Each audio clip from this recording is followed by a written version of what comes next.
The phone rang just 6 seconds before Dae-hyun was supposed to slide a $250,000 diamond ring onto his fiancée's finger.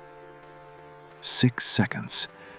That was all it took to destroy the most expensive wedding New York had seen that year. St. Patrick's Cathedral was a vision of excess. White roses cascading from every marble column, champagne fountains waiting in the reception hall, a guest list that read like the Forbes 400. Television cameras perched discreetly in the balconies, ready to broadcast Seoul's most eligible bachelor finally settling down with Manhattan's darling heiress. The cathedral went silent as the processional began. Hundreds of elite guests stopped breathing. The violins swelled into something achingly beautiful. Dae-hyun stood at the altar in his custom silk tuxedo, hands clasped, posture perfect. The Ice Prince, they called him in business journals. Unshakable, untouchable. A man who'd turned his father's empire into a global dynasty before his 30th birthday. But beneath that composed exterior, something was fracturing. The headache behind his left temple pulsed harder with each passing second. The same phantom pain that had haunted him for 5 years. Since the accident he couldn't fully remember. Since the months his family refused to discuss. Serena Park glided down the aisle like a woman born for this moment. Her Vera Wang gown trailing 6 feet behind her. Perfect smile. Perfect pedigree. Perfect merger of 2 business dynasties. Then his phone vibrated in his jacket pocket. Once. Twice. 3 times. "Don't answer that," Serena whispered when she reached him, her smile never faltering for the cameras. Her manicured hand squeezed his. "Whatever it is can wait." But something primal clawed at Dae-hyun's chest. A recognition his conscious mind couldn't grasp. His hand moved to his pocket before he could stop himself. The unknown number flashed across the screen. Every instinct screamed at him to answer. He pressed the phone to his ear. "Mr. Kang?" A woman's voice, trembling with urgency. Clinical. Desperate. "This is Nurse Williams from Harlem Mercy Hospital. We have a critically ill patient, Amara Collins. You're listed as her emergency contact and her husband." The cathedral walls seemed to tilt. Husband. The word detonated in his skull like a grenade, scattering fragments of something buried, something vital. "Sir, she may not survive the next hour. She's been asking for you." Amara Collins. The name meant nothing to his conscious memory, but his body knew. His soul knew. His heart was hammering so violently he thought his ribs might crack. "Dae-hyun?" Serena's voice sharpened. "What's happening?" He couldn't speak. Couldn't breathe. The nurse continued. "There's also a child here, your daughter. She needs you." Daughter. Before the Park family could react, before the stockholders could move, before his parents could rise from their front row seats, Dae-hyun Kang did something unthinkable. He ran. Not walked. Not excused. Himself. He turned and sprinted down the cathedral aisle, designer shoes echoing against marble, leaving behind gasps and camera flashes and the wreckage of a multi-million-dollar merger. Because somewhere in Harlem, a woman he didn't remember was dying. And she remembered him. The cathedral erupted into chaos behind him. Dae-hyun's mother screamed his name. His father bellowed something about disgrace.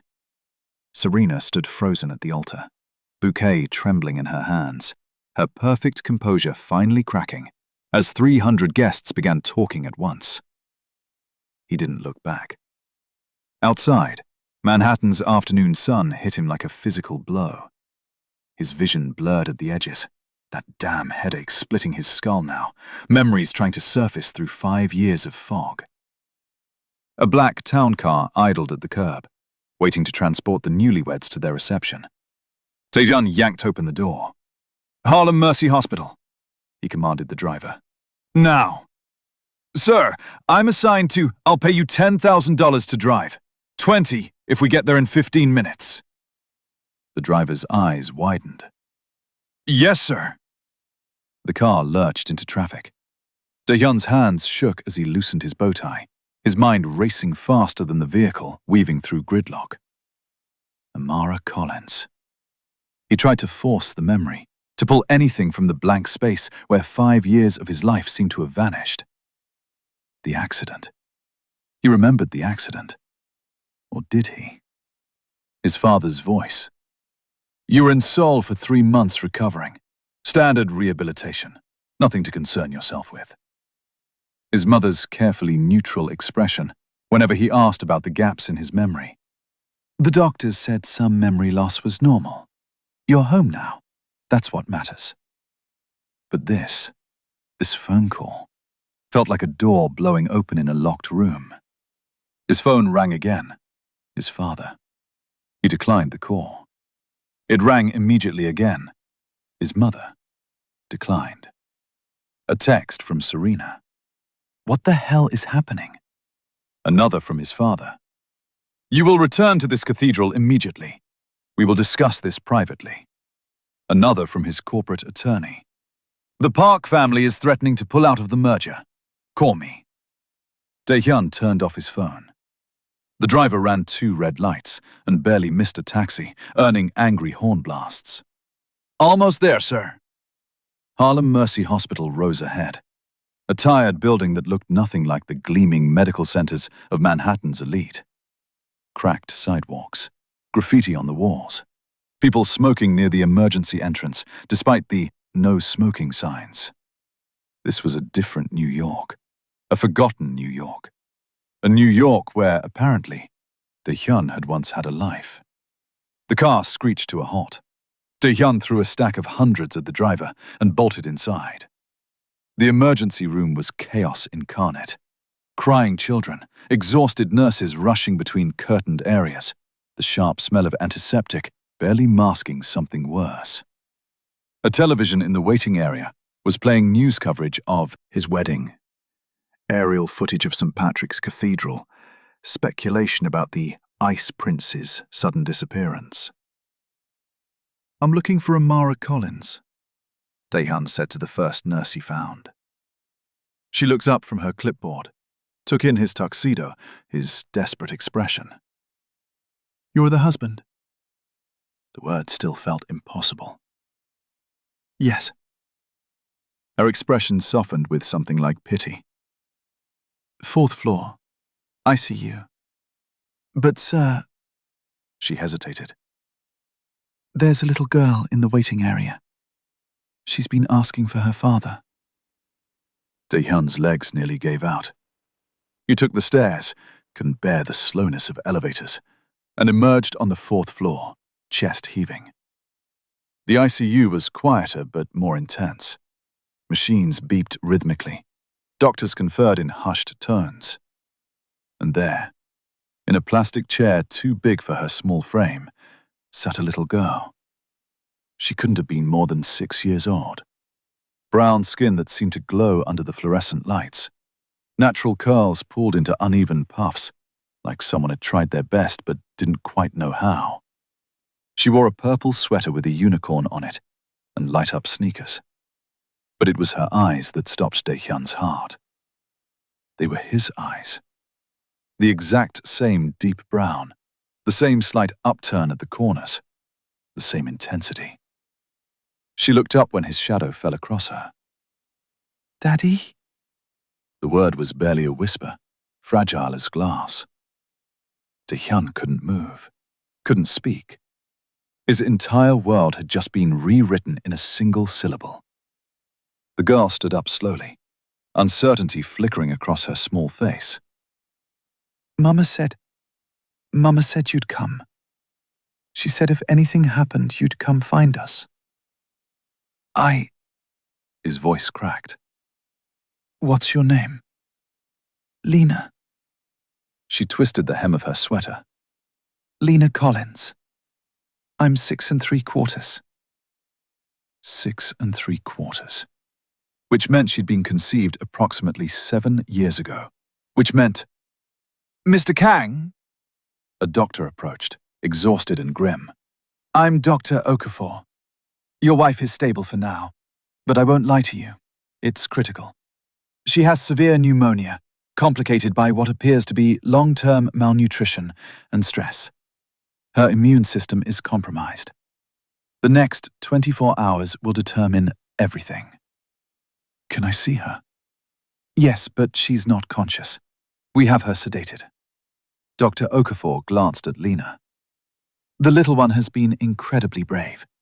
She called 911 when her mother collapsed. Saved her life. Dae-hyun looked down at Lena, this impossible child with his eyes. She reached up and took his hand. Her small fingers wrapped around his, trusting and desperate and real. Please don't leave, she whispered. Everyone always leaves. Something shattered in Dae-hyun's chest. Whatever armor he'd built over the past 5 years, whatever lies he'd accepted, whatever comfortable numbness he'd wrapped himself in. He dropped to one knee, bringing himself to her eye level. I'm not going anywhere, he said, and meant it with every fiber of his being. Lena's eyes filled with tears. Promise? I promise. She threw her arms around his neck, and Dae-hyun held his daughter. His daughter. For the first time that he could remember. Over her shoulder, through the ICU window, he could see a woman in the hospital bed. She had beautiful dark skin, natural hair spread across the pillow, an oxygen mask covering her face. Even unconscious, even fighting for her life, there was something magnetic about her. Amara Collins, his wife. The woman someone had erased from his memory. The woman he was about to move heaven and earth to save. Dae-hyun sat beside Lena in the ICU waiting area as nurses moved efficiently around them. His tuxedo jacket was draped over her shoulders. She'd been shivering, and she clutched it like a lifeline. Are you really my daddy? She asked again, voice small. He didn't know how to answer. The truth felt too complicated, too painful. Tell me about your mama. Tell me about Amara. Lena's face brightened slightly. Mama's the best. She works really hard. She has 2 jobs, one at the library during the day and one cleaning offices at night. Sometimes she's really tired, but she always makes sure I do my homework. And she makes the best pancakes on Sundays, with chocolate chips shaped like smiley faces. Each word was a knife twisting in Dae-hyun's gut. 2 jobs, cleaning offices, while he'd been living in a Fifth Avenue penthouse. She talks about you sometimes, Lena continued. Late at night, when she thinks I'm sleeping, she says you were the kindest man she ever met, that you made her laugh, that you... She hesitated. That I what? That you loved her so much it scared you. Dae-hyun's chest tightened. Did she tell you what happened? Why I wasn't around? Lena shook her head. She just said sometimes grown-ups have to make hard choices, and that even though you weren't with us, you loved me very much. But... Her voice dropped to a whisper. I didn't really believe her. Because if you loved us, why didn't you come? The question was innocent, devastating. I don't know, Dae-hyun said honestly. But I'm here now, and I'm going to find out. Mr. Kang? Nurse Williams approached. You can see your wife now, just for a few minutes. Dae-hyun looked at Lena. Will you be okay out here? She nodded, though fear flickered in her eyes. I'll be right back, I promise. The ICU room was small and sterile. Machines beeped steadily, monitoring every vital sign. And there, in the bed, was Amara. Up close, she was breathtaking. Even pale and struggling, even with medical equipment surrounding her, there was a strength in her features that couldn't be diminished. High cheekbones, full lips slightly parted around the oxygen mask, delicate hands resting on top of the blanket, fingers calloused from hard work. Dae-hyun pulled a chair beside the bed and sat. "Amara," he said softly, though she couldn't hear him. "I don't remember you. I don't remember us. But Lena," his voice broke. "Lena has my eyes, which means somewhere in the blank space of my memory, you are everything." He took her hand. It was warm, alive. "I don't know what happened. I don't know why I forgot you or why I wasn't there. But I'm here now, and I'm going to make this right." Her fingers twitched slightly in his grip. "Sir?" Dr. Okafor entered quietly. "I need to be frank with you. Your wife's condition is more serious than just pneumonia. She's severely undernourished. She has signs of chronic stress and exhaustion. Whatever she's been through these past years, it's taken a massive toll." Guilt crushed Dae-hyun's lungs. What does she need? Time, rest, care, the kind of support system she clearly hasn't had. She'll have it now. Dae-hyun's voice was steel. Whatever she needs, the best specialists, private room, everything. "Mr. Kang, this is a county hospital. We don't typically—" "I'll pay for it. All of it. Just keep her alive." Dr. Okafor studied him for a long moment. "Nurse Williams mentioned you were at a wedding when we called." "I was." "Should we expect complications? With insurance, next of kin, that sort of thing?" "The only complication," Dae-hyun said coldly, "will be for anyone who tries to interfere with Amara's care. Is that clear?" "Crystal clear, sir." After the doctor left, Dae-hyun sat with Amara for another few minutes, studying her face, trying desperately to remember. There was nothing, just the infuriating blank space and the headache that wouldn't quit. But underneath the emptiness, something else stirred. A feeling. A pull. Recognition without memory. Love without context. His phone buzzed in his pocket. He'd turned it back on. 17 missed calls, 43 text messages, 3 voicemails from his father, each one angrier than the last. He ignored all of it.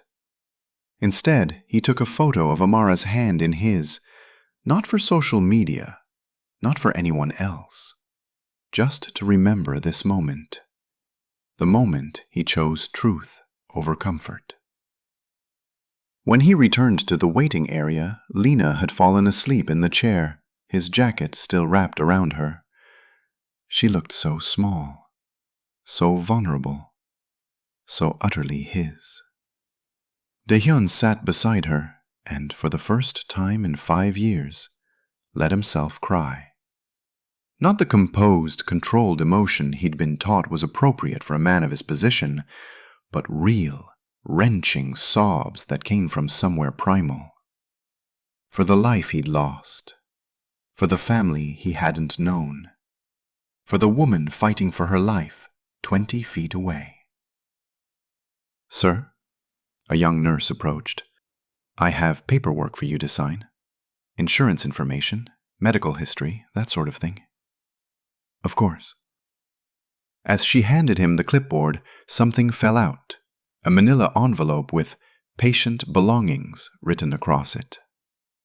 "These were in your wife's purse," the nurse explained. I thought you might want them.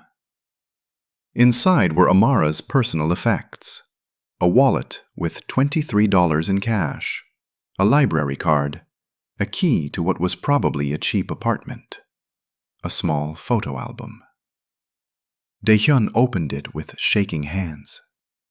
The first photo showed Amara, years Younger, laughing in what looked like a campus setting. College, maybe.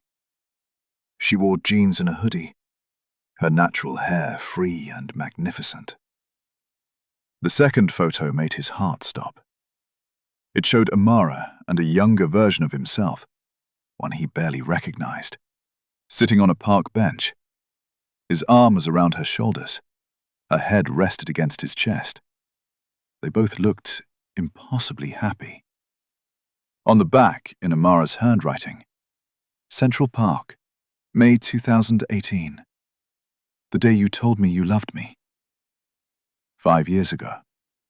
The year of his accident. The year his family said he'd been in Seoul recovering. With trembling fingers, Daehyun flipped through the rest of the photos. More images of him and Amara. At restaurants, in a small apartment. One showed her in a wedding dress. Not an expensive one, but beautiful nonetheless. Beaming at a courthouse clerk. They'd been married. Legitimately, legally married. And then there were photos of Amara pregnant.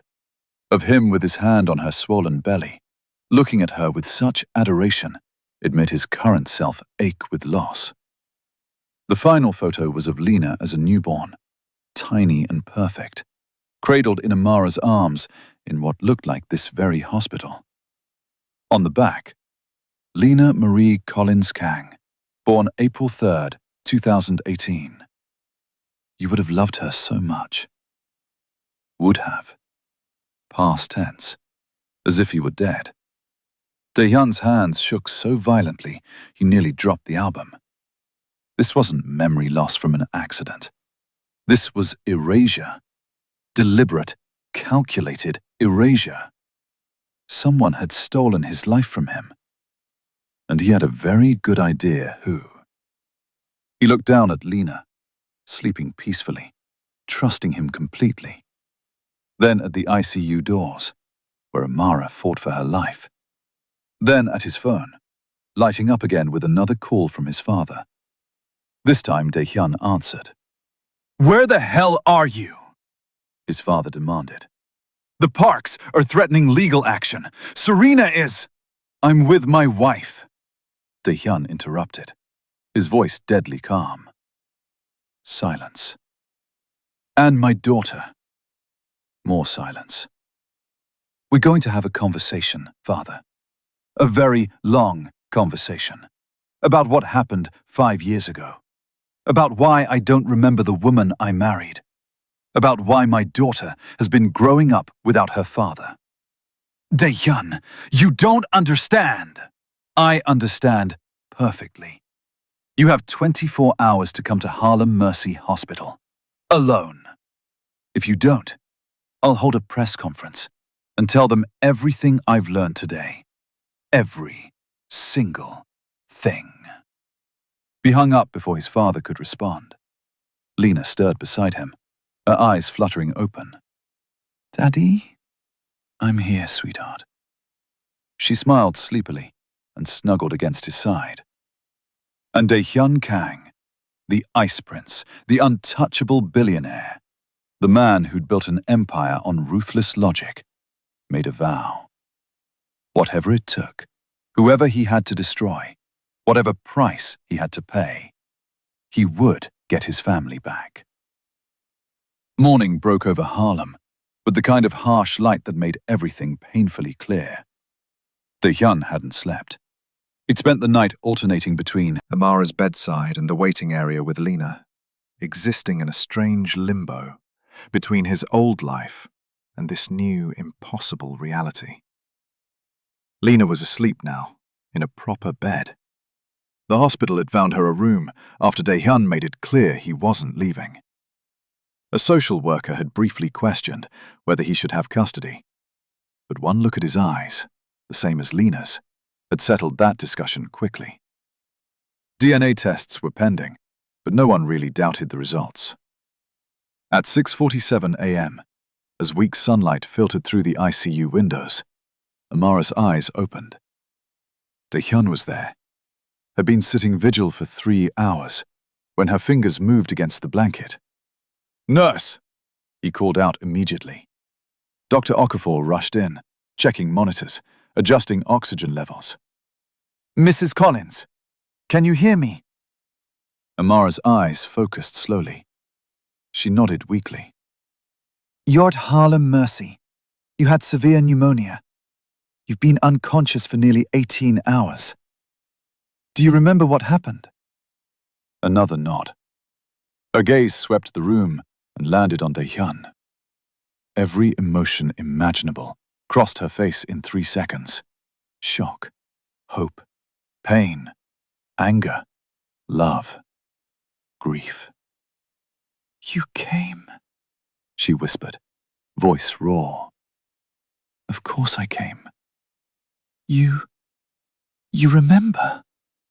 The hope in her eyes was devastating. No, Dae-hyun said honestly. I don't remember. But Amara, I found the photos. I know we were married. I know about Lena. And I need you to tell me what happened, why I don't remember any of it. Something shuttered in her expression. The hope died, replaced by a familiar exhaustion. Doesn't matter anymore, she said quietly. It matters to me. Does it? Because 5 years ago it didn't matter enough. Her voice was weak but sharp. You made your choice, Dae-hyun. You chose them. I don't remember making any choice. Exactly. She turned her face away from him. You don't remember.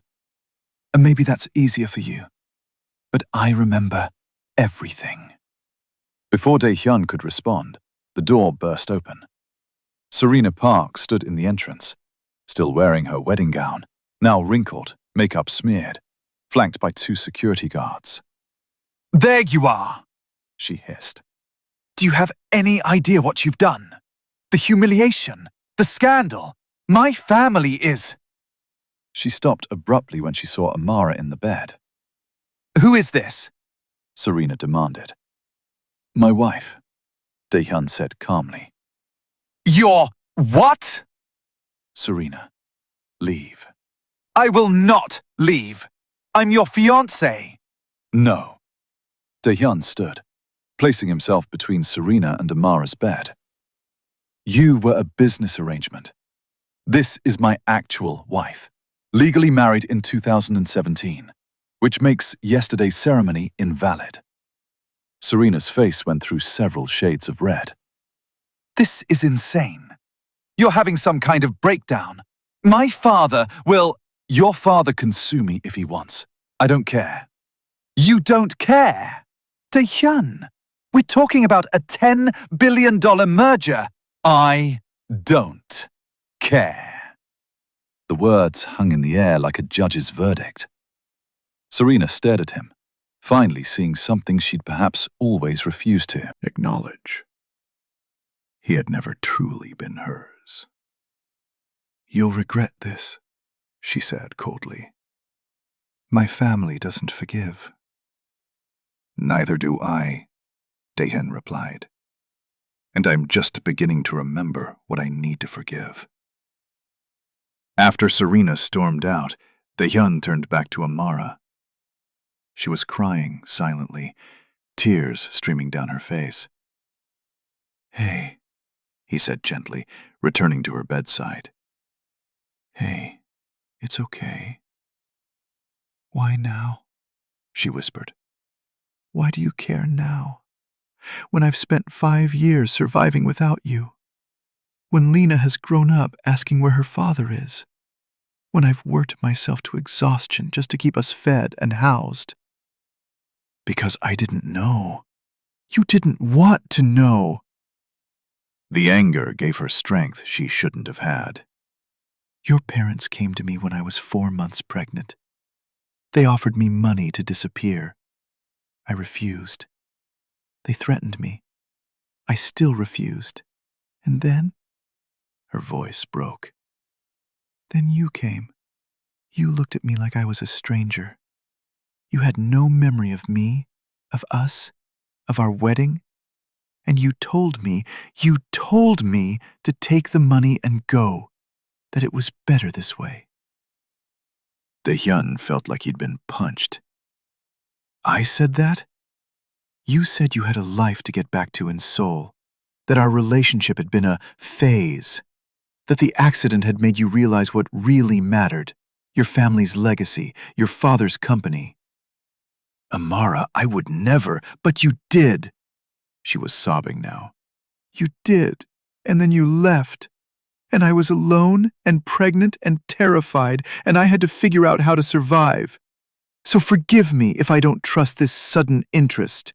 Forgive me if I think you're going to disappear again the moment your real life comes calling. That wasn't me. That wasn't the real me. How do you know? She challenged. You don't remember? Maybe that is the real you. Maybe whoever you were with me was the phase. Dae-hyun had no answer for that. Dr. Okafor cleared her throat from the doorway. I need to examine my patient. Mr. Kang, perhaps you should take a break. No, Amara said weakly. let him stay. Let him see what his choices cost. So Dae-hyun stayed while doctors documented the damage. Malnutrition, chronic stress, the beginnings of serious health issues that came from years of working herself to the bone. Every diagnosis was an indictment. When they were finally alone again, Amara's anger had burned down to ash. Where's Lena? She asked. Sleeping in the next room. She was so brave, Amara. She called 911. She saved your life. A tear slid down Amara's cheek. She's everything good about both of us, even though you weren't there to see her grow. I want to be there now. For how long? Until your family threatened you again? Until the guilt orders off? Forever. The word came out with absolute certainty. Amara studied his face for a long moment. You really don't remember, do you? You don't remember how you used to look at me. How you'd work double shifts at the robots just so we could afford dinner and a movie. How you proposed with a ring you Saved for months to buy. Not because it was expensive, but because it had a tiny sapphire the same color as my favorite dress. Each memory she shared was a ghost, haunting him. You don't remember the night Lena was born. How you cried when they put her in your arms. How you whispered promises to her, that you'd always protect her, always be there, always love her mother. I want to remember, Dae-hyun said desperately. God, Amara, I want to remember so badly, it's killing me. Maybe it's better that you don't, She said quietly. Maybe it would hurt too much to remember being happy. Tell me what happened. After I left, tell me everything. So she did. She told him about trying to finish her degree while pregnant, about dropping out when morning sickness made it impossible, about the 2 jobs, the tiny apartment, the nights wondering if she'd made the right choice keeping Lena instead of accepting his family's blood money. She told him about Lena's first word, Mama. First steps, at 11 months. First day of school, crying in her purple backpack. She told him about checking his social media obsessively those first years, watching him live a life in Seoul that had no space for her. She told him about the day she finally stopped checking, stopped hoping. I built a life, Amara said. not the life we planned, not the life I wanted, but a life. Lena is happy, she's smart, she's kind. She doesn't know what she's missing, because I made sure she never felt like she was missing anything. You're an incredible mother. I had to be. I was all she had. That changes now. Amara's laugh was bitter. Does it? Daehyun, you walked out of a cathedral yesterday. You left a woman at the altar. You're going to go back to your world eventually, and when you do— I'm not going back, he interrupted. Not to that world. Not to those lies. You say that now. I mean it. You don't even know what you're giving up. I know exactly what I'd be giving up, Daehyun said fiercely. A daughter who has my eyes. A woman I apparently loved enough to marry. A life that was real instead of the corporate fiction I've been living. For the first time, Amara looked uncertain.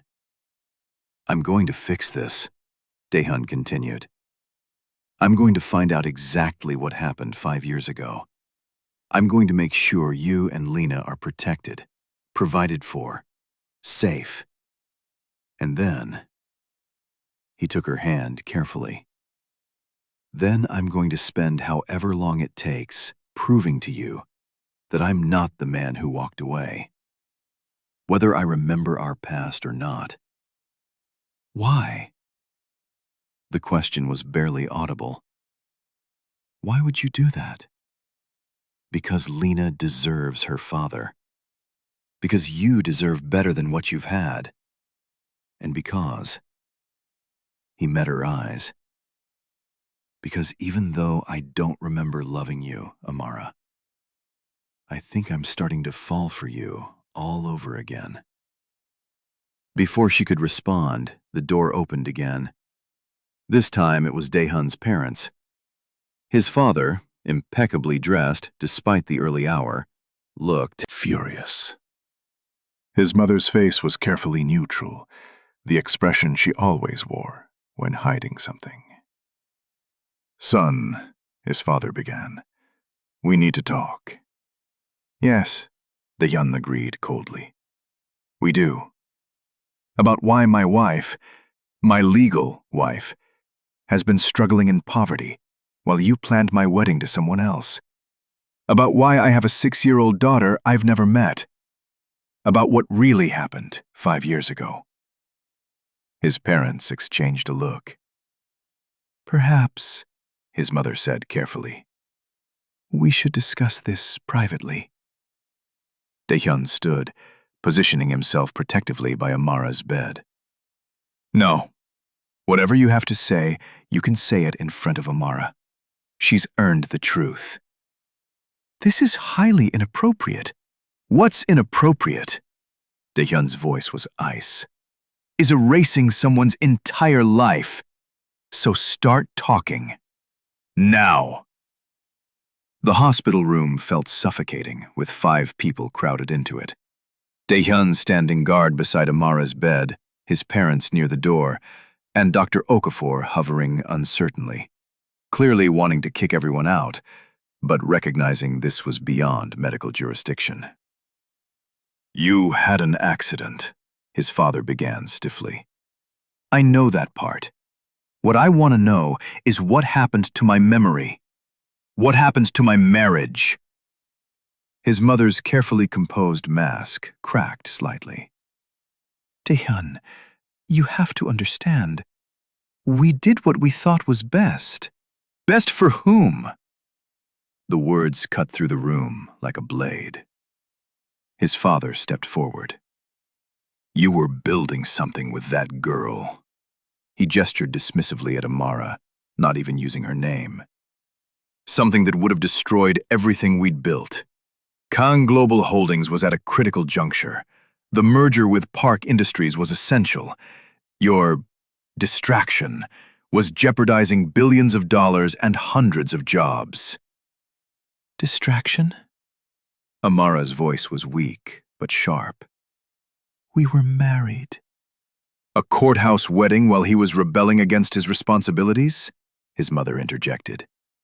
Daehyun, you were in New York for your MBA. You were supposed to be focused on business. Instead, you were working in restaurants, living in a studio apartment in Queens, pretending to be someone you weren't. I was being myself, Dae-hyun said, pieces of memory flickering at the edges of his consciousness. I was happy. You were throwing your life away, his father countered. When we found out you'd married her, this woman with no family, no prospects, no connections, we knew we had to intervene. So you did what? Dae-hyun demanded. Tell me exactly what you did. His parents exchanged another look, the kind of silent communication that came from 30 years of marriage and business partnership. There was an accident, his mother said slowly. That much is true. You were in a car accident in New Jersey, traumatic brain injury. You were in a coma for 2 weeks. Amara gasped. 2 weeks? They told me it was minor. We didn't tell you anything, his father said coldly. We had you removed from the hospital visitation list immediately. The cruelty of it struck Dae-hyun like a physical blow. She was my wife, and you kept her from me while I was dying? You weren't dying.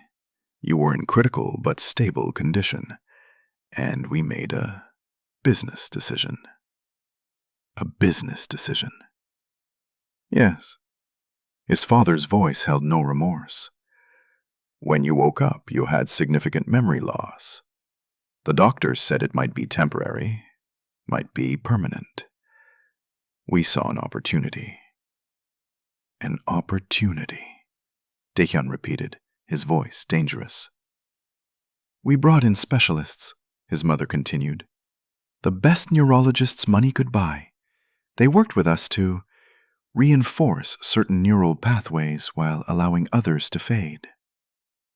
You're telling me you manipulated my medical treatment to erase my wife from my memory? We prioritized your recovery, she corrected. We focused on memories that would help you, your education, your business acumen, your family responsibilities. The other memories, we simply didn't reinforce them. Amara was crying silently. You let him forget me. Deliberately. You have to understand. His mother turned to her, almost pleading. Dae-hyun is the sole heir to a global empire. His marriage to you would have been complicated. There would have been questions about prenuptial agreements, about your rights to company assets. I didn't want his money! Amara's shout was rough, painful. I wanted him. But we couldn't risk it, his father said simply, so we kept you away during his recovery. We told him he'd been in Seoul the whole time. We manufactured memories, showed him photos from company events, had business associates confirm he'd been working on Seoul projects. By the time his memory stabilized, you simply didn't exist in his mind anymore. The room spun. Dae-hyun gripped the bedrail to steady himself. And then you brought me to see her, he said quietly. When she was pregnant, you made me tell her it was over. We did what was necessary, his father confirmed. She needed to understand that you had moved on, that she should take the settlement and— How much? Dae-hyun interrupted. What? How much did you offer her? $500,000, his mother said. More than generous for— I refused, Amara said. I told them I didn't want their blood money. I wanted my husband.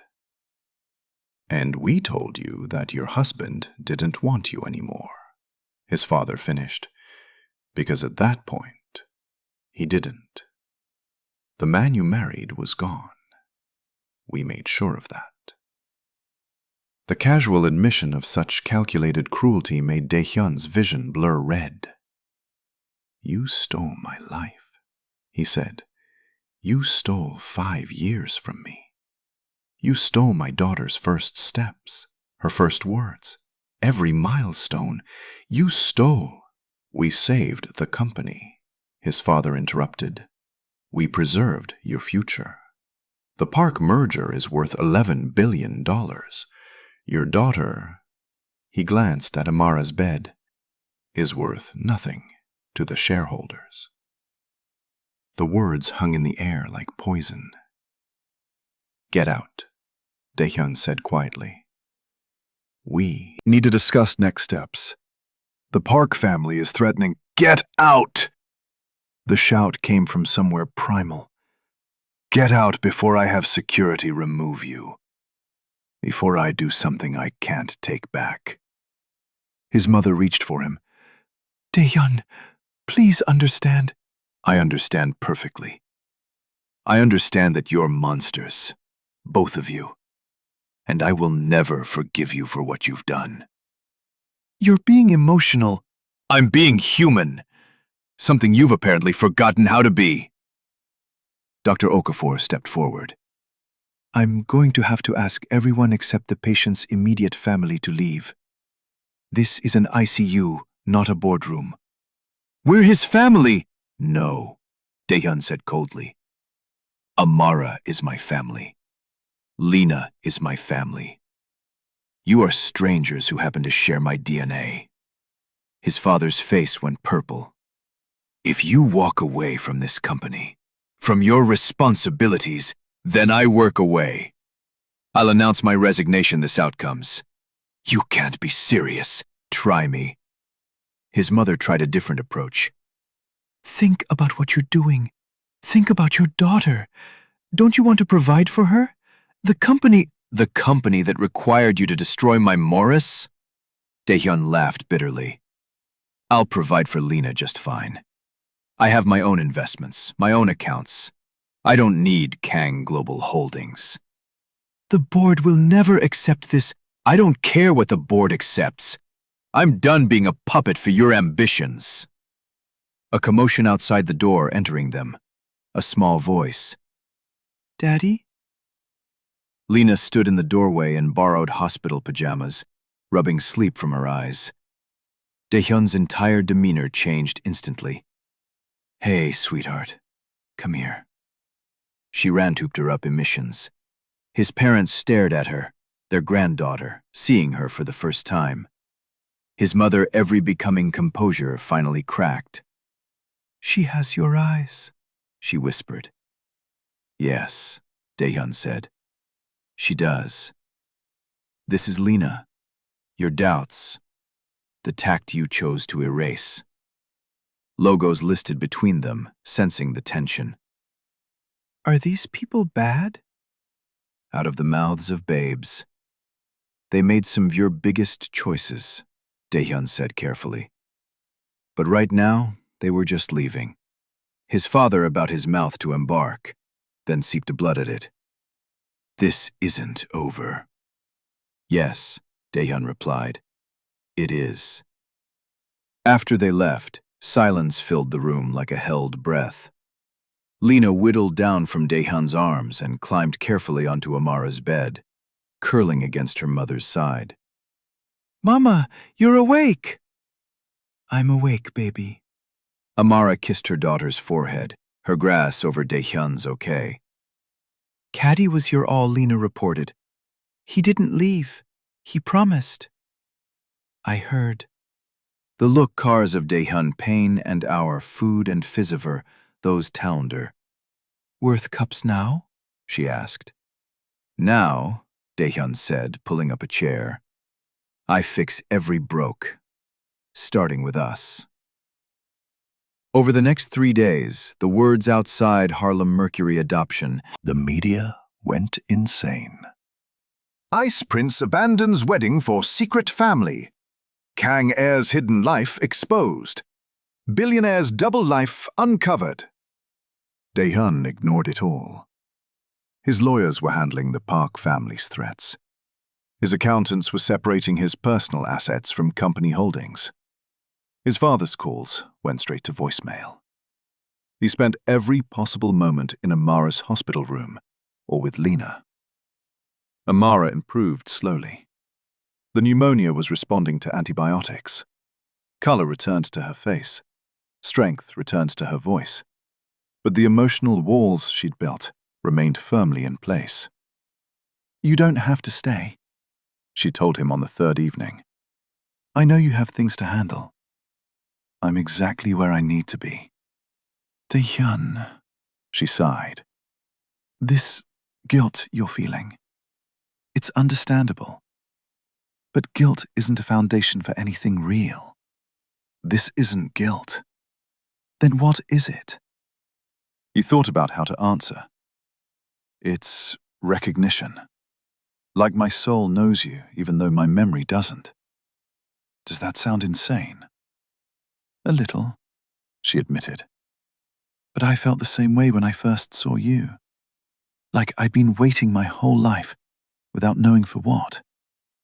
It was the first vulnerable thing she'd said to him since waking up. Tell me about when we met, he asked. Please. Amara was quiet for a long moment. Then, It was spring semester, senior year. I was working in the campus library. You came in every day around 2 p.m., always sat in the same spot, always ordered the same coffee. Black, 1 sugar. That's still how I take it. I know. Some things don't change. She smiled slightly. I thought you were the most beautiful person I'd ever seen, but also the saddest. You had this weight on you, like you were carrying something heavy no one else could see. What did I tell you I was carrying? At first, nothing. You barely talked to me. Just thank you when I brought coffee. But I noticed things, like how you'd stare at your laptop for hours without actually typing. How you'd take calls and your whole body would tense. How you'd look out the window like you were planning an escape route. Dae-hyun recognized himself in that description. One day, Amara continued. you fell asleep at your table. You'd been there for 6 hours straight. I should have woken you, but you looked so peaceful. So I just let you sleep. When you woke up, it was 10 p.m. The library was closing. What happened? You panicked. Said you'd missed multiple calls from your father, that there would be consequences. I saw you bracing yourself for a fight, and I asked if you wanted to get midnight pancakes instead. Instead of facing my father? Instead of facing your father alone, she corrected. I don't know why I said it. I'd never been that bold with a patron. But something in your eyes. You looked like you needed saving. Did I go? Amara nodded. You stared at me for what felt like forever. Then you said, yes, please. Like I'd offered you oxygen. The story was breaking something open in Dae-hyun's chest. We went to this 24-hour diner in Queens, Amara said. Terrible fluorescent lighting, vinyl booths, coffee that tasted like burnt rubber.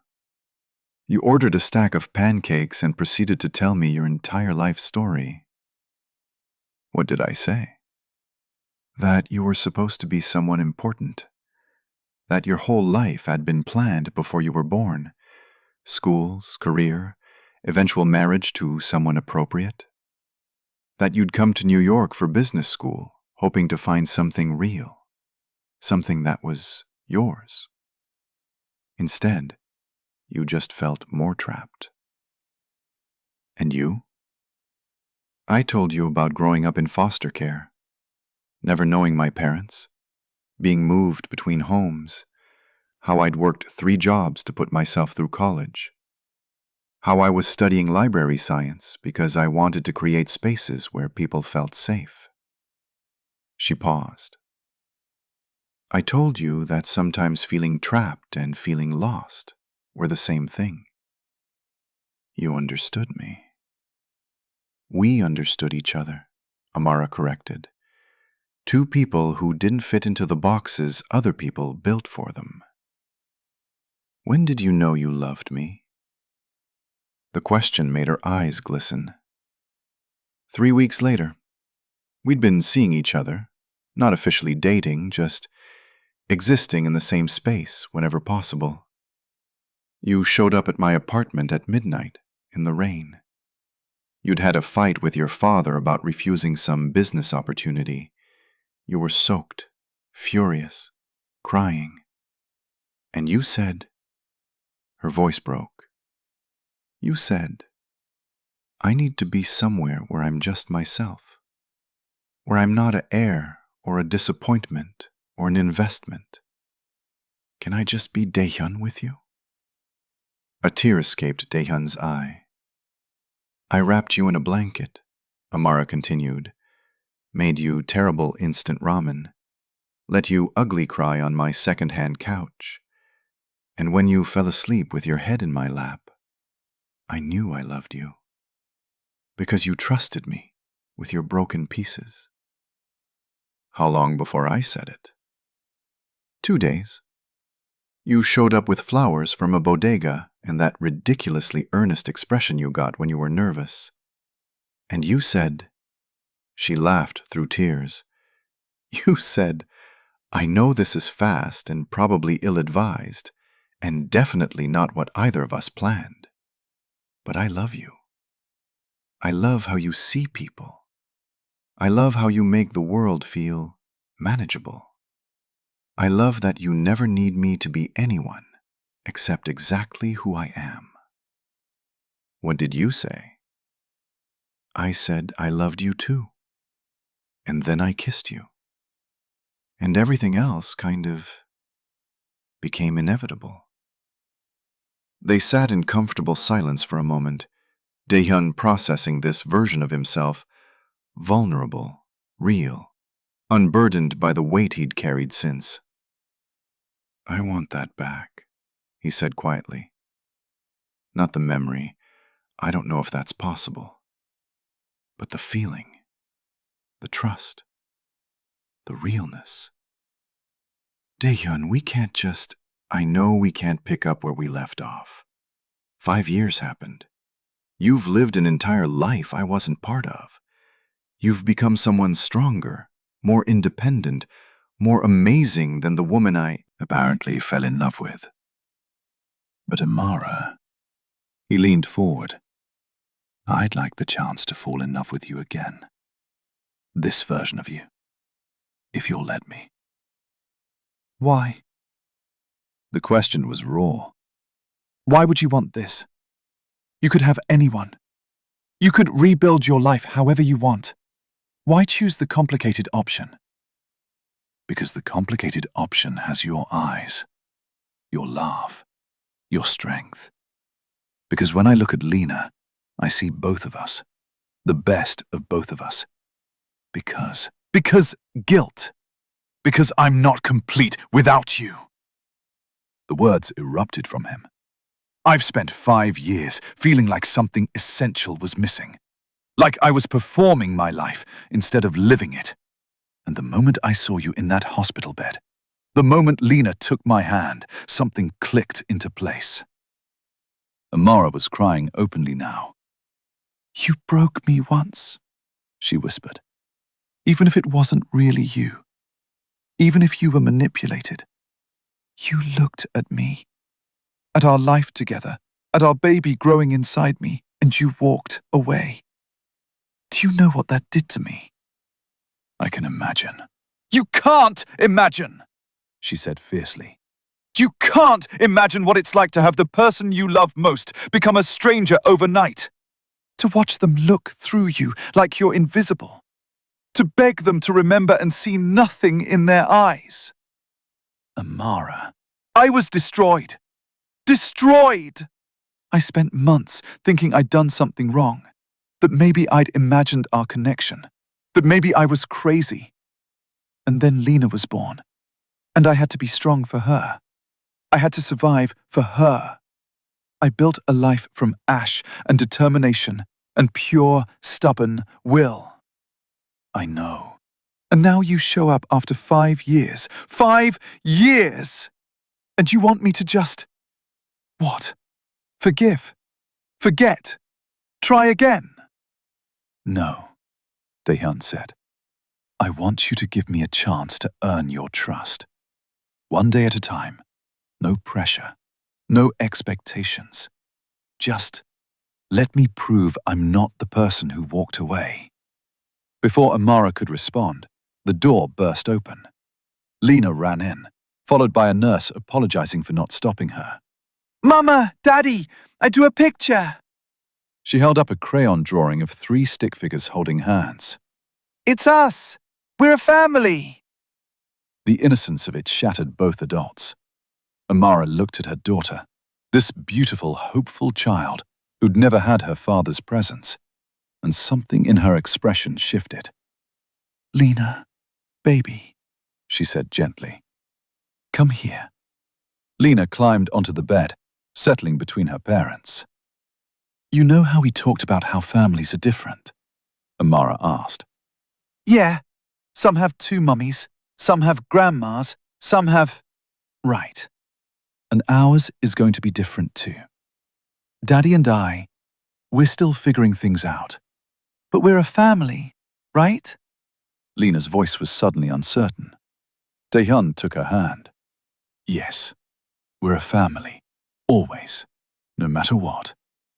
Even if Daddy has to go back to his other life? The question stabbed through them both. Daddy's not going back to that life, Dae-hyun said firmly. That life wasn't real. This, you and Mama, this is real. Lena's smile could have powered Manhattan. So we can live together? Like other families? Dae-hyun and Amara exchanged a look. That's what Mama and Daddy need to figure out, Amara said carefully. But whatever happens, you'll always have both of us. Okay? Okay. Lena seemed satisfied with that answer. Can I show you what else I drew? As Lena launched into detailed descriptions of her artwork, Amara's hand found Dae-hyun's across the bed. She didn't say anything, but she didn't pull away either. And for now, that was enough. Dr. Okafor discharged Amara 5 days later with strict instructions: rest, proper nutrition, reduced stress. Easier said than done, Amara murmured as they reviewed the discharge papers. It's going to be easier than it was, Dae-hyun said. He'd spent the past days making arrangements that he was about to reveal. They stepped out of the hospital into a crisp autumn afternoon. Lena bounced ahead, thrilled to be leaving the sterile environment. A car waited at the curb. Not a luxury vehicle, Dae-hyun had learned his lesson there, just a comfortable, practical SUV. Where's your apartment? He asked Amara. She hesitated. 148th Street. But Dae-hyun, I can manage. I know you can manage. You've been managing alone for 5 years. But you don't have to anymore. The drive to her building was quiet. Lena chattered about missing her toys, her books, her bed.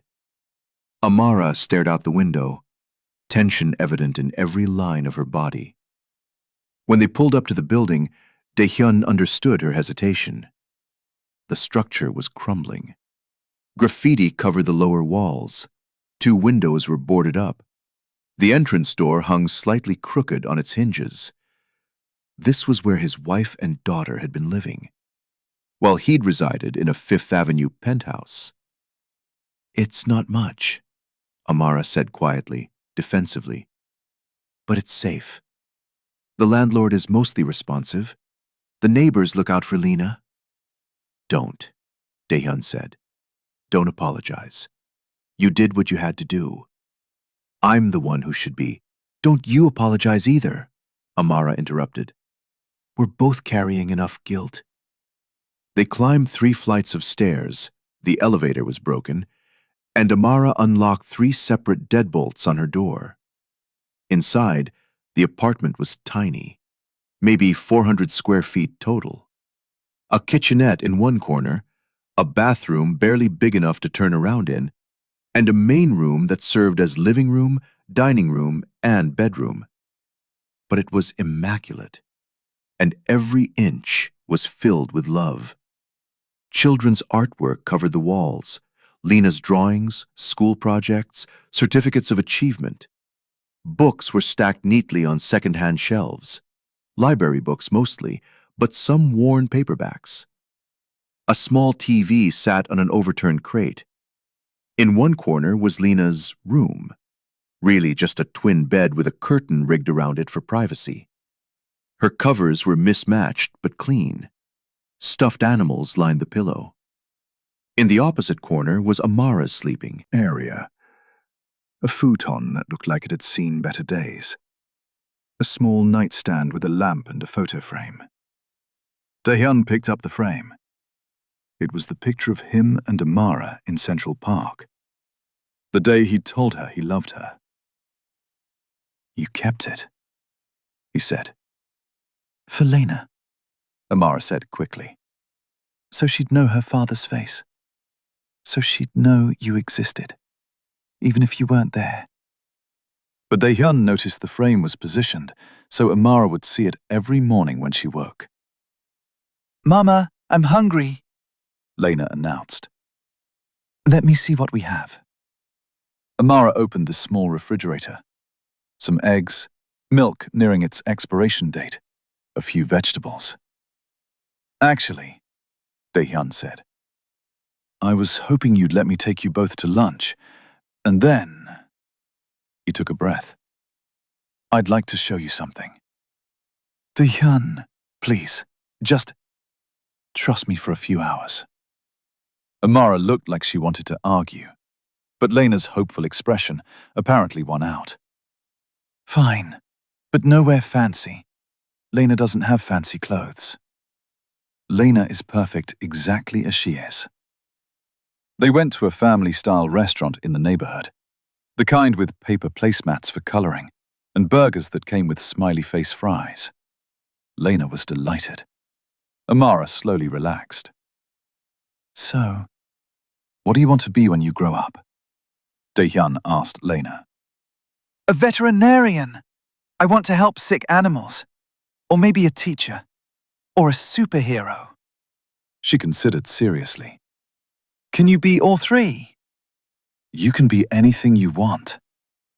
What were you when you were little? The question caught him off guard. "I wanted to be an architect," he said slowly, the memory surfacing. "I used to build things with blocks for hours, entire cities. My parents thought it was cute until it told them I wanted to study architecture instead of business." What did they say? Amara asked. "That Kang men run companies. They don't design buildings for them." That's sad. Lena pronounced. You should get to be what you want. "Yeah," Dahyun agreed. "You should." After lunch, he drove them to a different neighborhood. Cleaner streets, trees lining the sidewalks, buildings that were well maintained without being ostentatious. He pulled up in front of a modest brownstone. What is this? Amara asked suspiciously. "This is what I wanted to show you." He led them up the steps and unlocked the door. Inside was a two-bedroom apartment that had been freshly cleaned and furnished. Nothing ostentatious, just comfortable, safe, filled with light. "Welcome home," Dahyun said quietly. Amara froze. What did you do? "I leased it. 2-year lease with option to buy. It's in your name. The rent is paid through that entire period. It's close to Lena's current school, just 2 blocks, and there's a library branch right around the corner." Dahyun, I can't accept. Mama! Lena had found the second bedroom.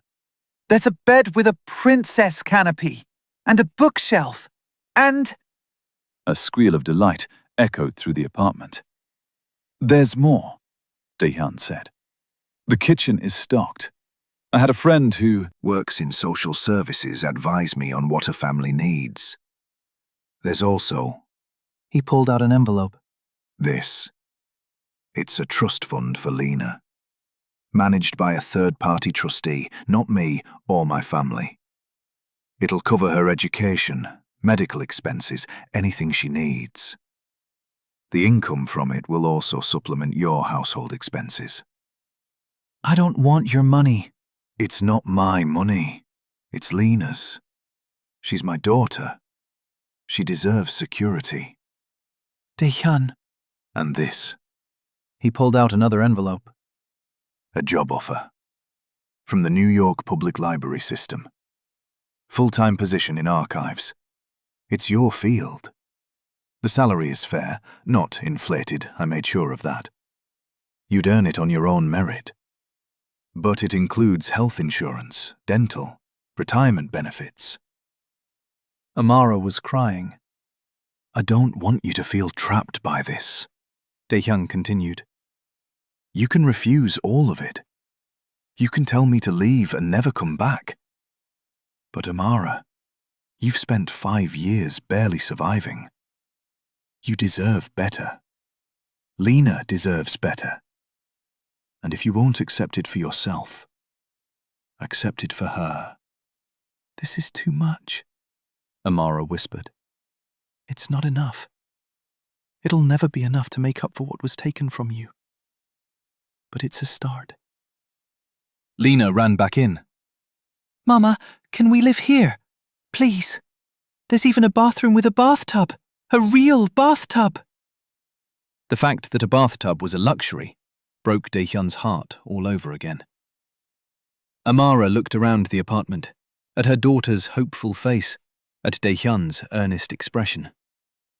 If I accept this, she said slowly, it doesn't mean I'm accepting us. You understand that? I understand. And I need time, real time, to figure out if I can trust you again. Take all the time you need. And you'll respect my boundaries. You won't push. I promise. Amara took a shaky breath. Okay, we'll stay here. For Lena. For Lena, Dae-hyun agreed, even though they both knew it was more complicated than that. Over the next few hours, they moved Amara's belongings from the old apartment. It took less time than expected. They didn't have much. Some clothes, books, Lena's toys, kitchen items. When they were unpacking in the new apartment, Lena pulled out a small box from her backpack.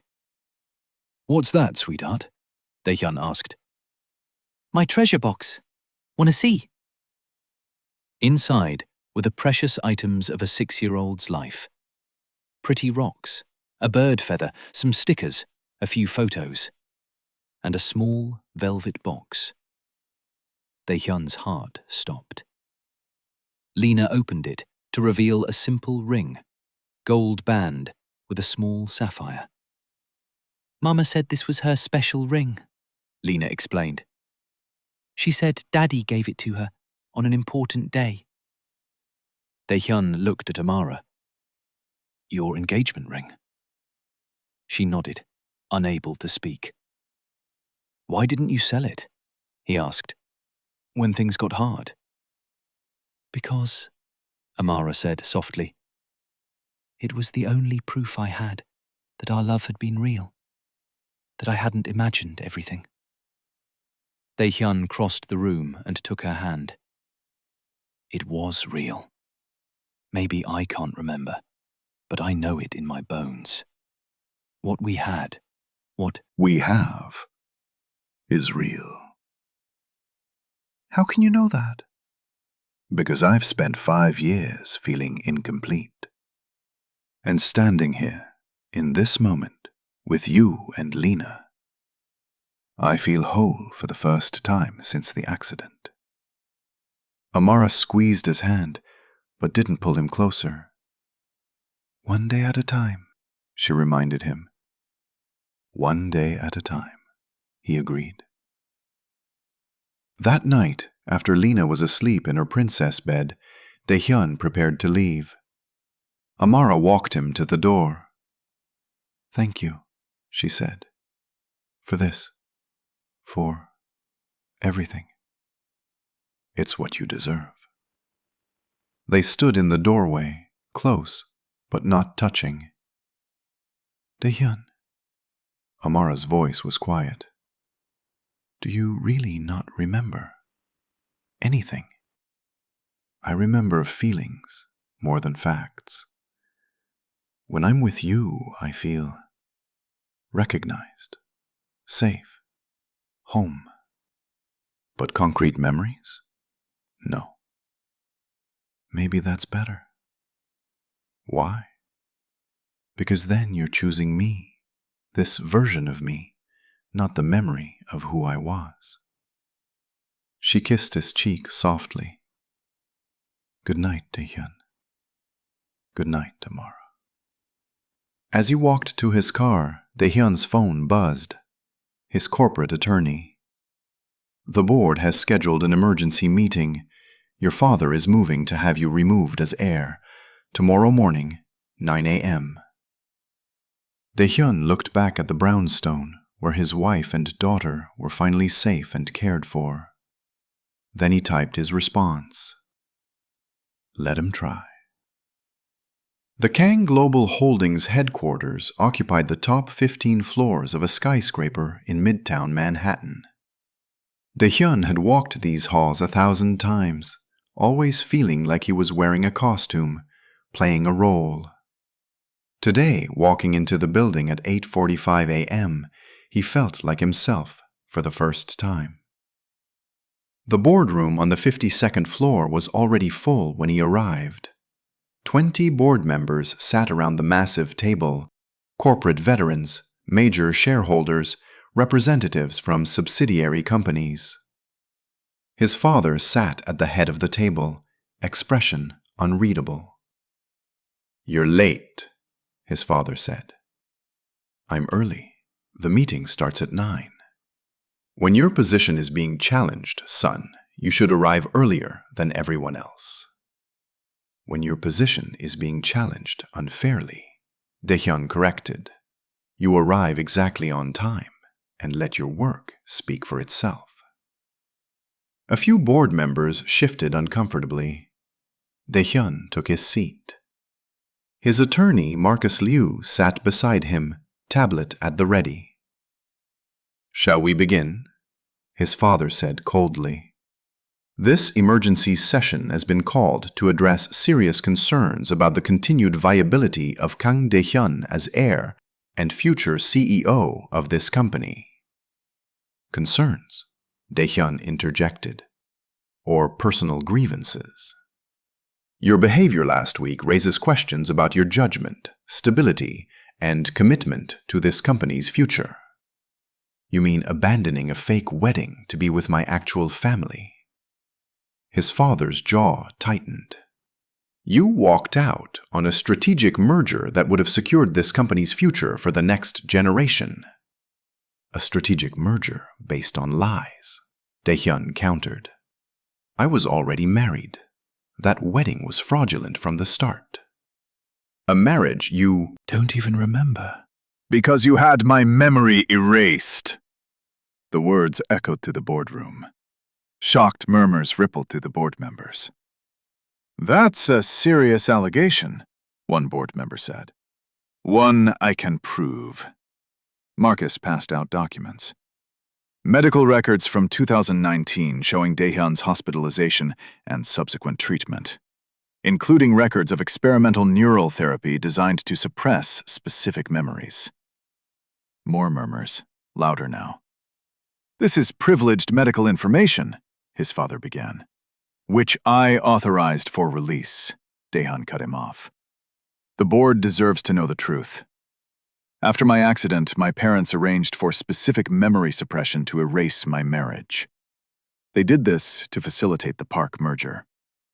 You were recovering from a brain injury, his mother spoke up from the corner where she sat as observer. We made medical decisions we thought were best.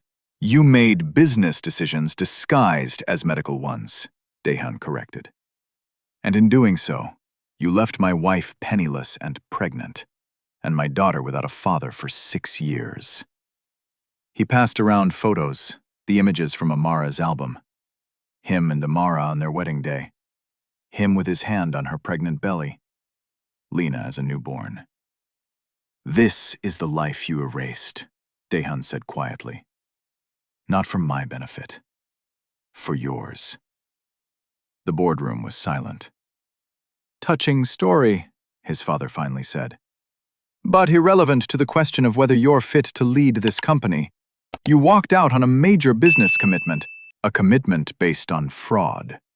You've been unreachable for days. I've been with my critically ill wife.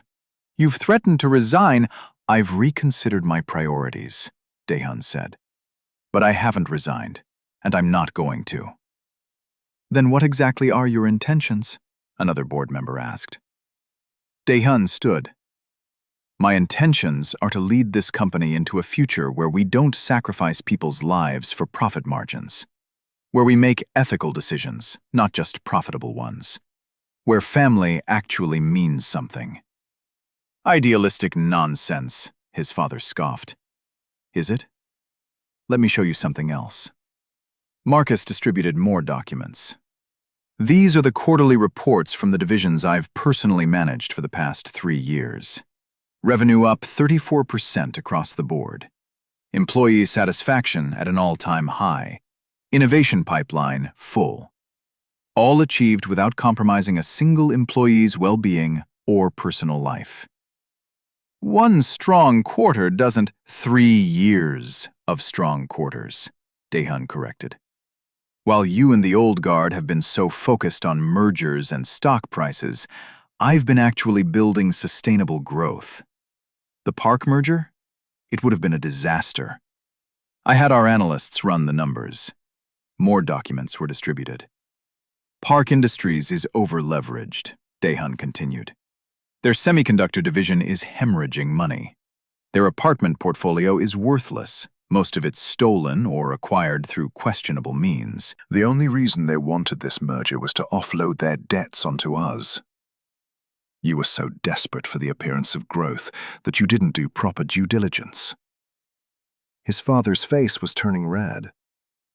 "Those analyses are classified." "I classified them when I ordered them 6 months ago," Daehyun said. "Because unlike you, I actually investigate before I commit."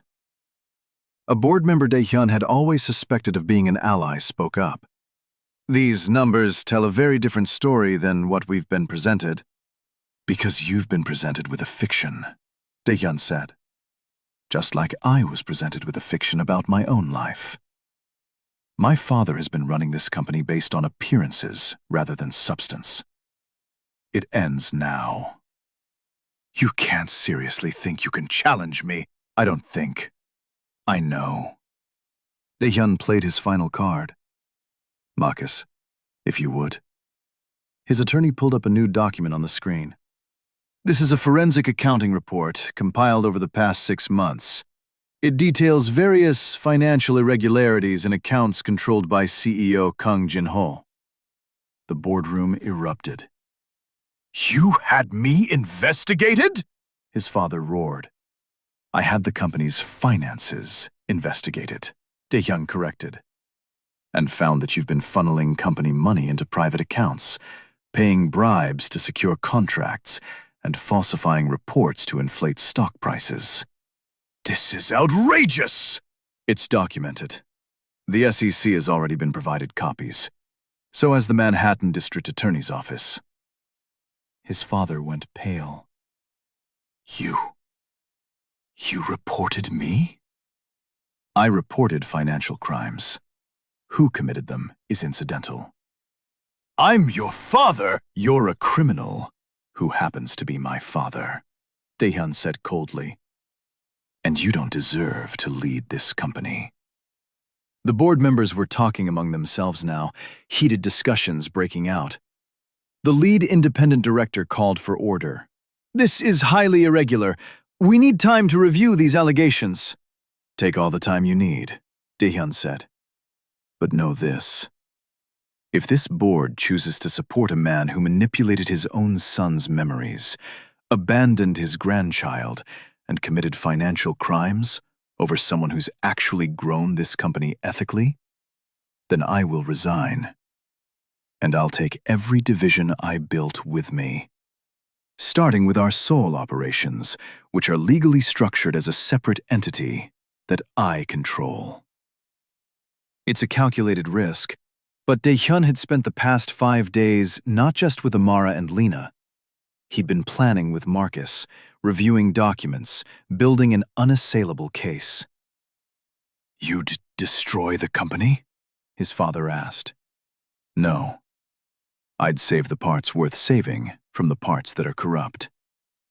Your choice." The vote, when it came, wasn't even close. 16 board members voted to suspend his father pending investigation. 12 voted to install Dae-hyun as acting CEO immediately. His father stood, face purple with rage. "You've destroyed this family." "No," Dae-hyun said quietly. "You did that 5 years ago. I'm just revealing what you broke." As his father stormed out, his mother following silently, the board members approached Dae-hyun cautiously.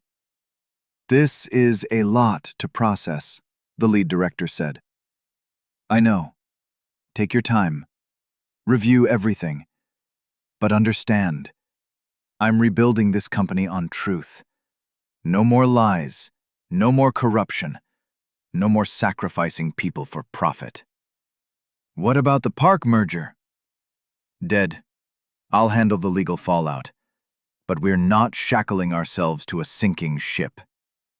After the meeting finally adjourned, Dae-hyun stood alone in the boardroom, looking out over Manhattan. His phone buzzed. A text from Amara. "How did it go?" He smiled. The fact that she was asking, that she cared, felt like progress. "I won. Heading home now." A pause, then, "Home?" "To you and Lena, if that's okay." Another pause, longer this time. "Okay, but that to visit. This is still new." "I know. See you soon." Dae-hyun looked out over the city one more time. From up here, Manhattan looked pristine, orderly, manageable. But real life happened at street level. In brownstones in safe neighborhoods. In hospitals where nurses saved lives. In the arms of a woman who'd survived the impossible. He'd spent 5 years living at altitude, looking down on the world. It was time to come down to earth. 2 months later. The brownstone had become something Dae-hyun never expected. Home. Not his official residence. He still maintained his Fifth Avenue apartment for appearances' sake and the occasional board meeting. But the place he returned to every evening. The place where Lena ran to greet him. The place where Amara was slowly, cautiously letting him back into her life. They'd established routines. Dae-hyun would arrive around 6 p.m. They'd have dinner together, sometimes takeout, sometimes Amara's cooking, occasionally his attempts that made Lena giggle. Then homework with Lena while Amara had quiet time. Bedtime stories. And then, after Lena was asleep, the real work of rebuilding began. Amara was in therapy, processing the trauma of the past 5 years. Dae-hyun was seeing a neurologist, exploring whether any of his suppressed memories might return. They were in couples counseling. Awkward at first, since they were technically married, but felt like strangers courting. "We're doing this backward," Amara had laughed during their first session. "Usually you date, then marry, then have a kid. We had a kid, stayed married, and now we're dating." But backward or not, it was working. Slowly. On this particular evening, Dae-hyun arrived to find Amara in the kitchen, stress evident in every line of her body. "What's wrong?" "Lena's school called. There's been an incident." Dae-hyun's protective instincts flared immediately. "Is she hurt?" "No, but some kids were teasing her about having a fake dad who wasn't around. She punched one of them. Despite the seriousness, Dae-hyun felt a flash of pride. Did she win? Dae-hyun! Sorry, you're right. Violence isn't the answer. Where is she? In her room. She won't talk to me. He found Lena curled up on her bed, clutching a stuffed elephant, tears streaking her face. Hey, princess. He sat beside her carefully. Want to tell me what happened? I didn't mean to hit him, Lena said miserably.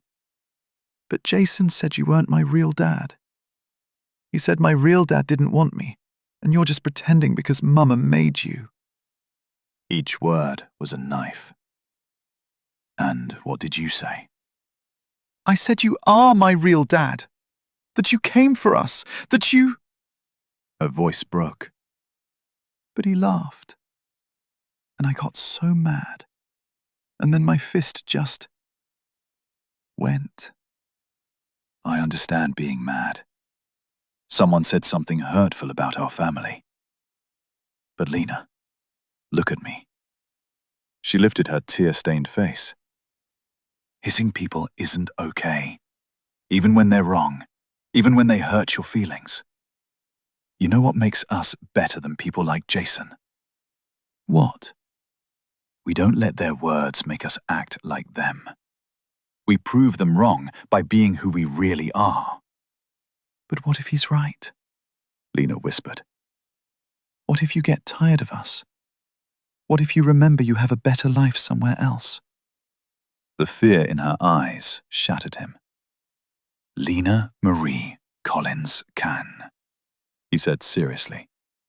You are my daughter.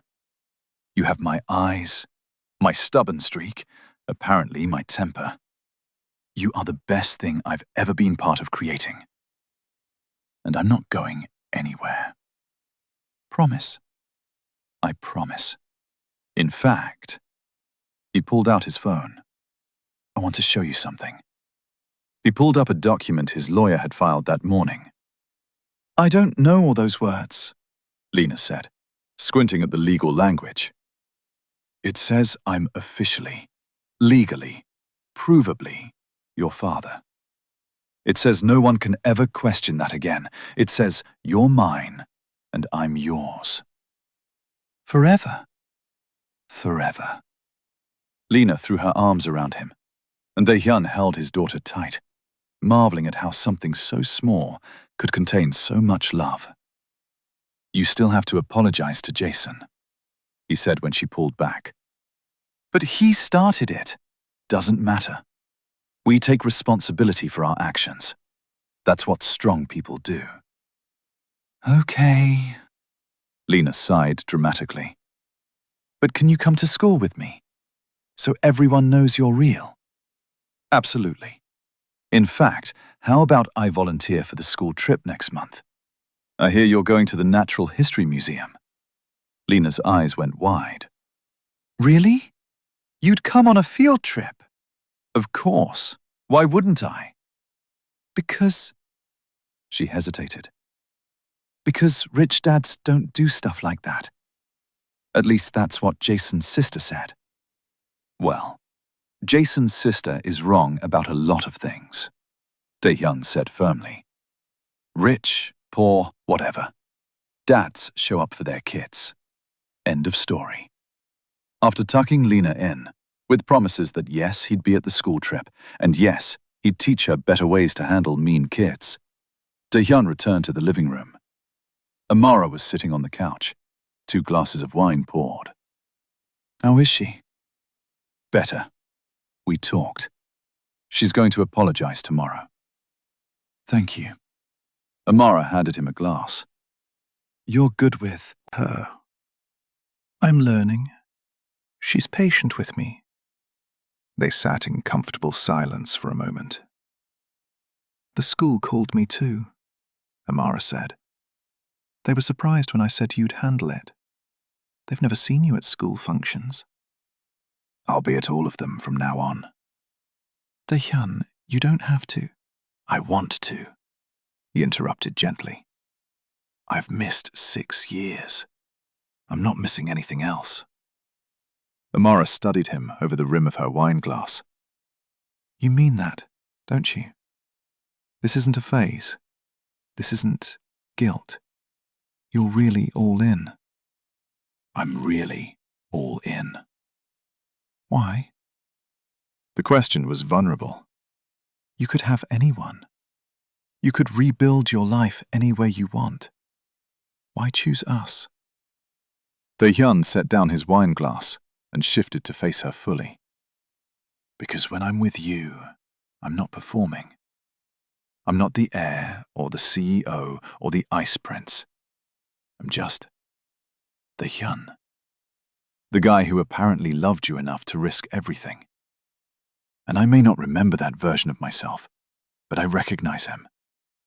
When I look at you, when I'm with Lena, I feel like I've come home after being lost for 5 years. That's beautiful, Amara said softly. And terrifying. Why terrifying? Because I'm falling for you again too. And that scares me. What if something happens? What if your family interferes again? What if... They can't touch us, Dae-hyun said. My father is facing federal charges. My mother is cooperating with investigators. I have full control of the company, with a board that supports the new direction. Legally, financially, professionally, we're protected. It's not the external threats I'm worried about, Amara admitted. It's, what if you wake up one day and realize you miss your old life? The fancy restaurants, the society events, the world where you didn't have to worry about a 6-year-old's homework. Amara, I hated my old life. I just didn't realize it until I found this one. She wanted to believe him. You could see it in her eyes. One of my therapist's homework assignments, Amara said slowly, was to write down what I want. Not what I think I deserve or what's practical. Just what I want. And I want to wake up next to someone who knows me. Really knows me. Not the survival version I became, but the whole, messy, complicated, real me. I want Lena to have a father who's present, who shows up, who proves every day that she matters. I want to build something new. Not try to recreate what we had, but create something better, because we're both different people now. I want all of that too, Dae-hyun said. And I want to feel safe. Not just physically or financially safe, but emotionally safe. Safe enough to be vulnerable again. Safe enough to trust that loving you won't destroy me. I can't promise you'll never get hurt, Dae-hyun said honestly. I can't promise everything will be perfect, but I can promise I'll show up every day for you and for Lena. I can promise that even when we disagree or struggle, I won't disappear. I can promise that you'll never wonder if you matter to me, because I'll make sure you never have reason to doubt it. Amara set down her own wine glass. I visited your father in jail, she said suddenly. Dae-hyun froze. When? Last week. I didn't tell you because I knew you'd try to talk me out of it. Why would you do that? After everything he did? Because I needed to look him in the eye and tell him that he failed. That despite everything he did to break us, we survived. We're still here. We're still a family. What did he say? That I was trash. That you'd eventually see that and leave. That I'd ruined your life. She smiled without humor. The same things he said 5 years ago. Amara. But you know what I realized while he was spewing his venom? I realized I don't need his approval. I don't need your mother's acceptance. I don't need anyone to validate our family. We're real. What we have is real. And that's enough. Dae-hyun reached for her hand. She let him take it. I went to the courthouse, he confessed. The one where we got married. They still have the records. I looked at them. My signature, your signature, the officiant's statement. And I thought about how brave we must have been. Two people from completely different worlds, deciding that love mattered more than all the reasons we shouldn't work. We were stupid, Amara said, but she was smiling. We were hopeful, he corrected. And I'd like to be hopeful again. With you. What does that look like? However you want it to look. We don't have to move fast. We don't have to have all the answers. But Amara, he squeezed her hand. I'd like to date you, court you, fall in love with you properly this time, with intention and presence and all the time in the world. While living in separate apartments, if that's what you need. While taking things slow, as slow as you want. While being honest about our fears and struggles, especially that.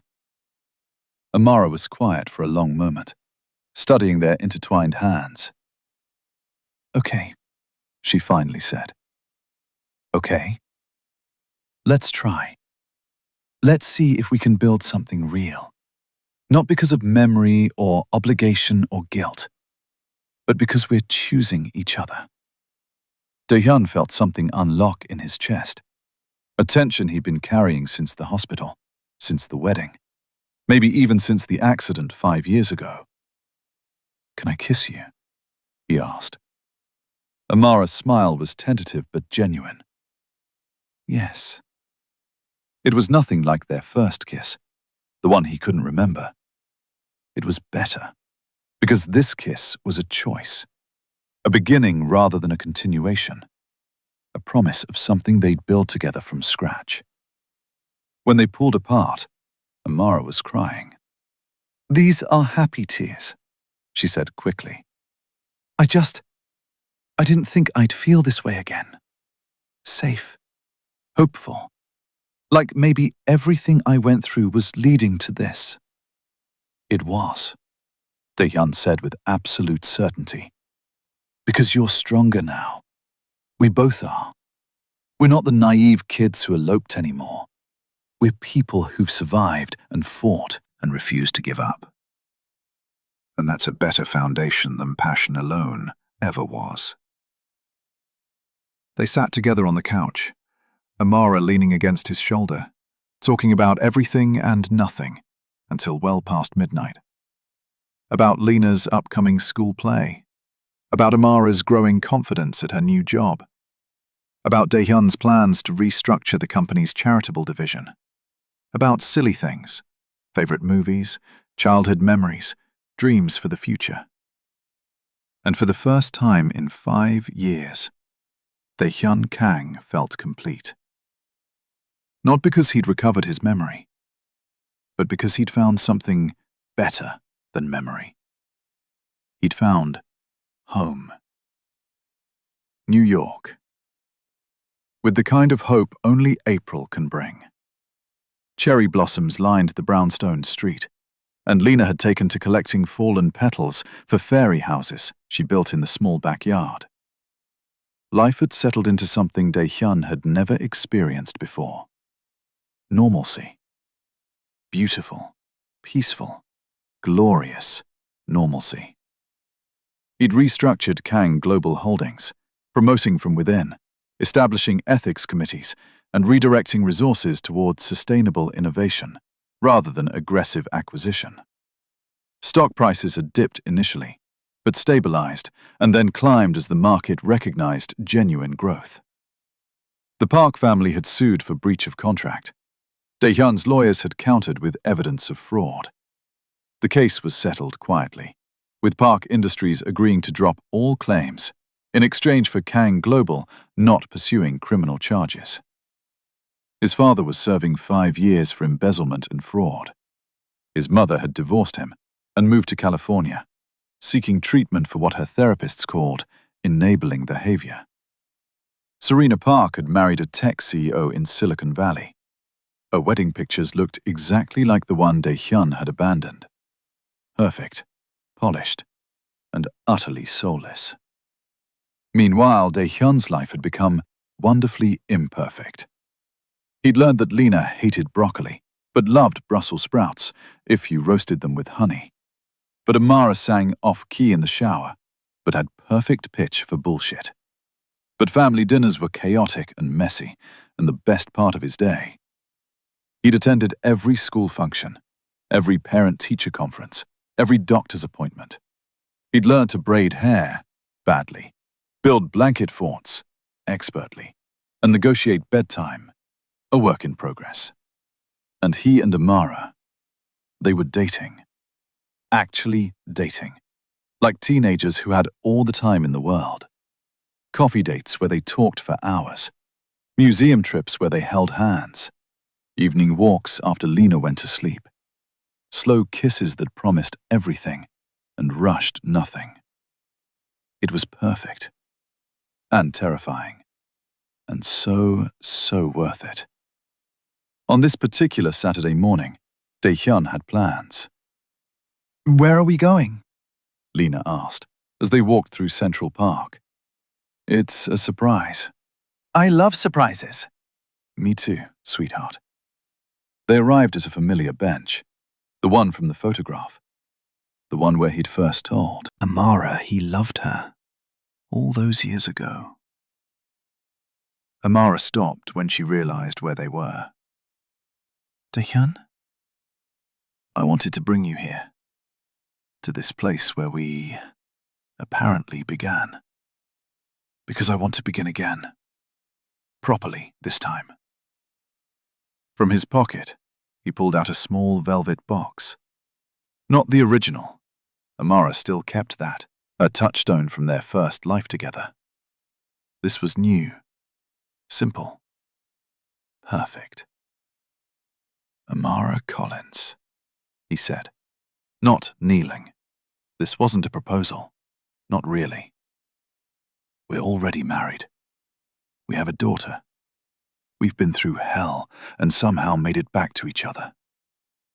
But I'd like to ask you something anyway. What? Her voice was breathless.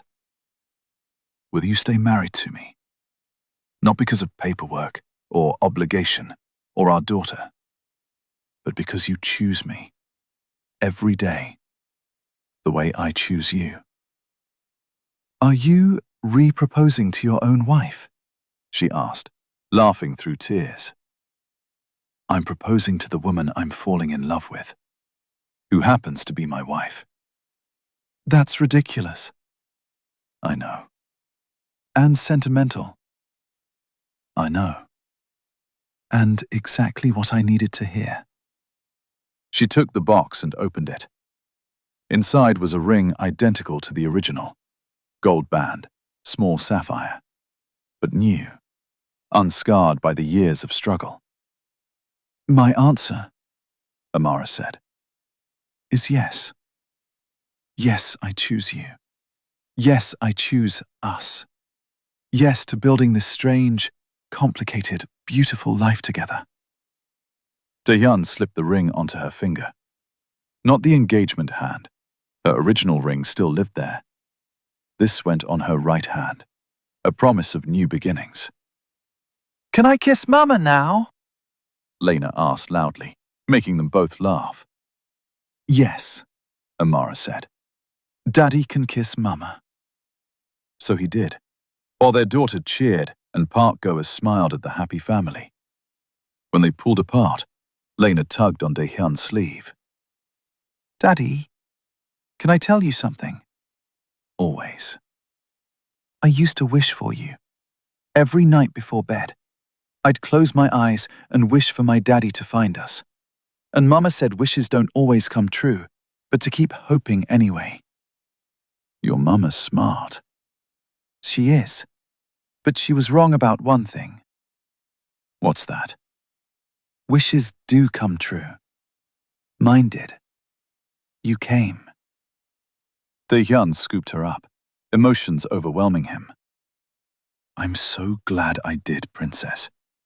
You and Mama are the best thing that's ever happened to me. Even better than being rich. Especially better than being rich. They spent the rest of the day in the park, playing on playgrounds, having a picnic, feeding ducks, being a family, being normal. As the sun began to set, painting Manhattan in golds and pinks, they walked home to the brownstone. Home. Not the penthouse that had never felt like anything but a showpiece. Not the hospital where they'd been reunited. Not even the courthouse where they'd first married. Home was wherever the three of them were together. That night, after Lena was asleep, Dae-hyun and Amara sat on their small balcony, wrapped in blankets against the spring chill. "I got something today," Amara said. "What?" She pulled out an envelope from Columbia University. They're offering me a spot in their graduate program. Library science, with a focus on community archives. Full scholarship. Amara, that's incredible. It's 2 years. Evening classes. I'd be busy. You should absolutely do it. You think so?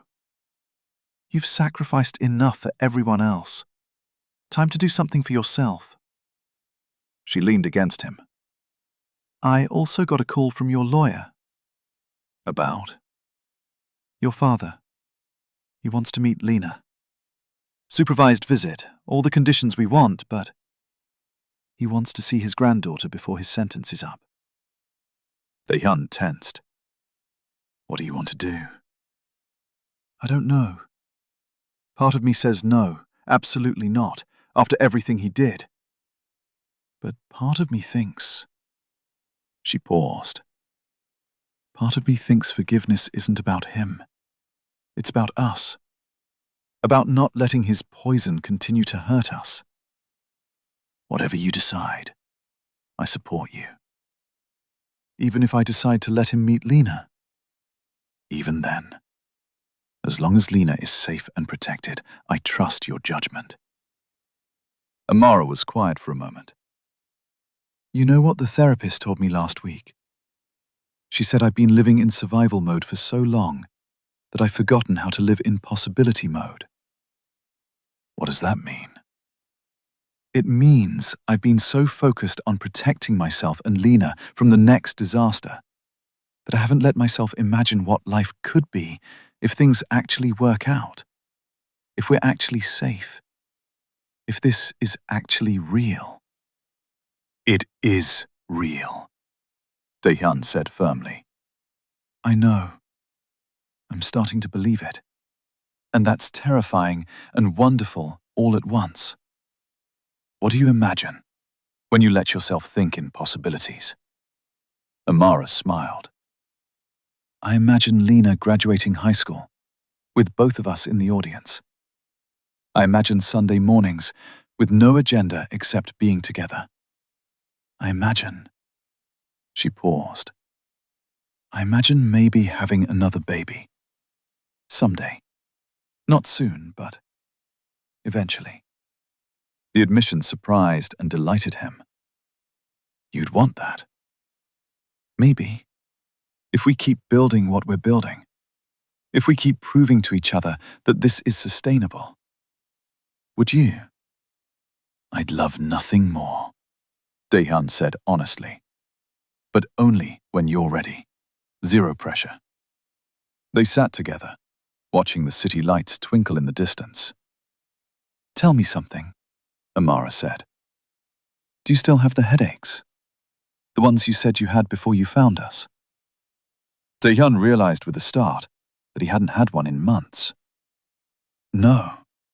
They're gone. What do you think they were? Maybe my subconscious screaming at me that something was wrong. But I was living a lie. Or maybe, Amara suggested, it was your soul trying to find its way back to us. I like that explanation better. As they prepared for bed that night, in separate rooms still, taking their time, Dae-hyun paused at Lena's door. She was sprawled across her bed, stuffed animals scattered everywhere, one arm flung dramatically over her eyes. His daughter. His miracle.